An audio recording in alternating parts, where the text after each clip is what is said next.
Anyway, my friends, here we go. Listening mistakes. Let's cut to the chase and talk about mistake number one.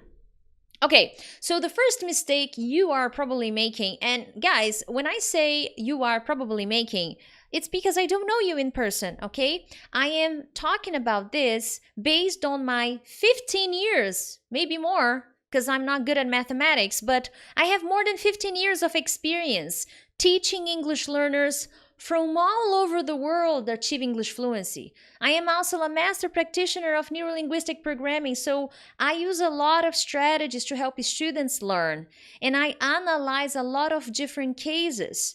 And as I analyze these cases, as I have been talking to students from many different places, I end up putting together some patterns, some problems that many students have in common. Okay, so that's why I say probably. Now, there are more mistakes, but I want to make this lesson short and objective, and I'll be here next week and on the next and on the next, so I'll be able to talk more about other mistakes, other strategies that you can adopt. So the first mistake that many English learners make is treating the listening skill separately from the other skills. Okay, so guys, very, very important. Listening is not the most important English skill, and it is not the only skill you need to work on. Okay, becoming a fluent speaker and improving your listening skills need to be aligned. They need to be together. So many students watch a lot of TV series, a lot of movies, a lot of videos on YouTube or on Instagram. Don't stop watching my video now. Please keep watching. I see some baby sardines. Evaldo, Maria. Let's see who else. Elcio, that is wonderful. So many baby sardines here.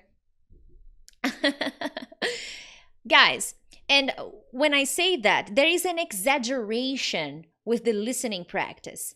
And I talk to a lot of people, and they all share very similar activities. Okay, I watch YouTube videos. When I say listen, I include watching the videos, because in most of these videos you are working on your listening. You're not really getting visual content, you're more focused on the listening.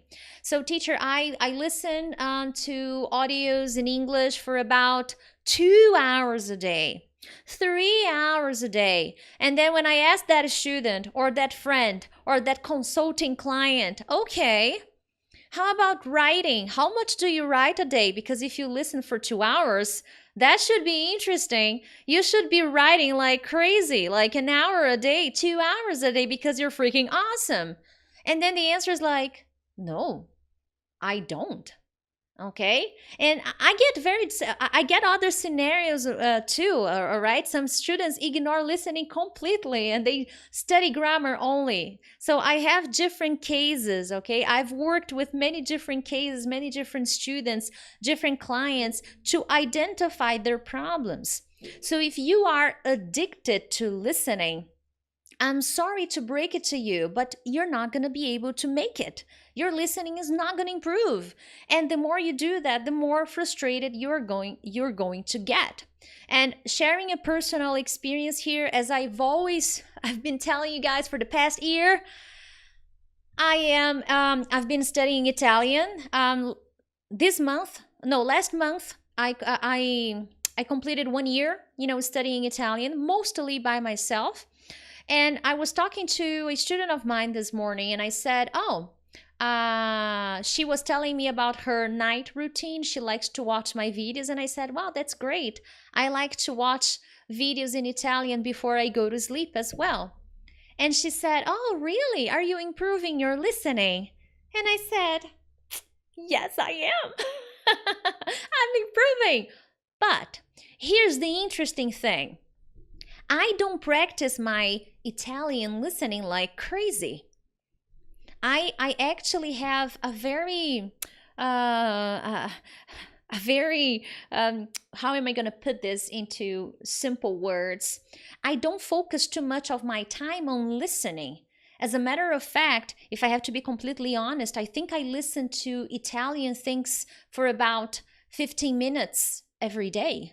And the same audio. It's not like I listen for 15 minutes, but a 15-minute audio. I don't like that. So I listen to an audio that is about 3-4 minutes, and I watch the same video 2-3 times, and I'm done.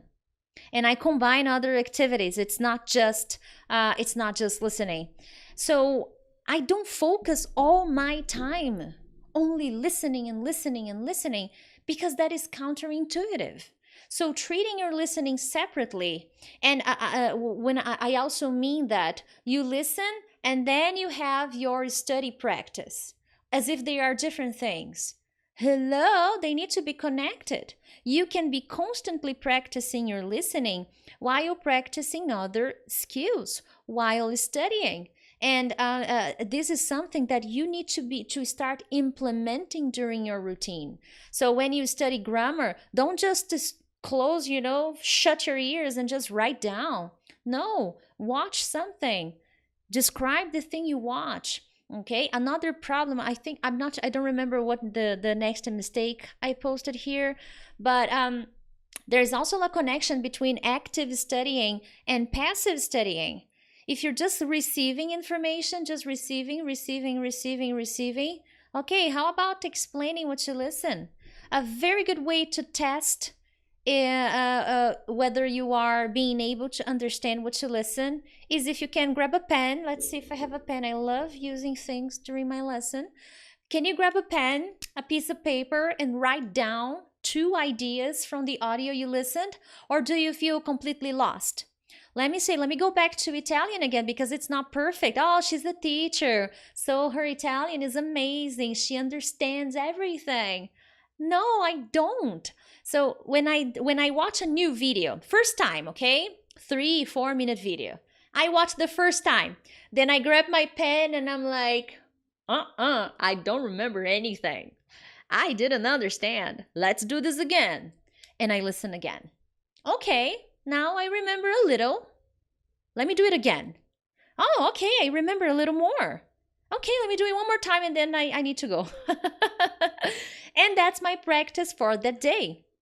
If that audio or that video I chose is very difficult, I will use that audio again the next day and the next day and the next day.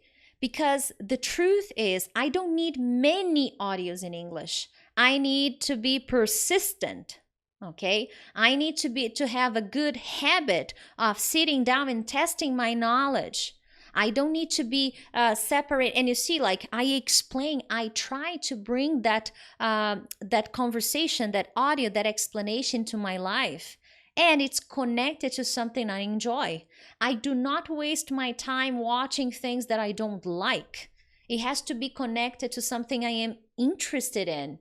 And that is much more productive. Okay, so don't treat your listening like, oh, I'm going to listen to 100 of podcasts and then I'm going to study English, do something else. No, together, okay? And your listening doesn't have to be too long. It has to be efficient, okay?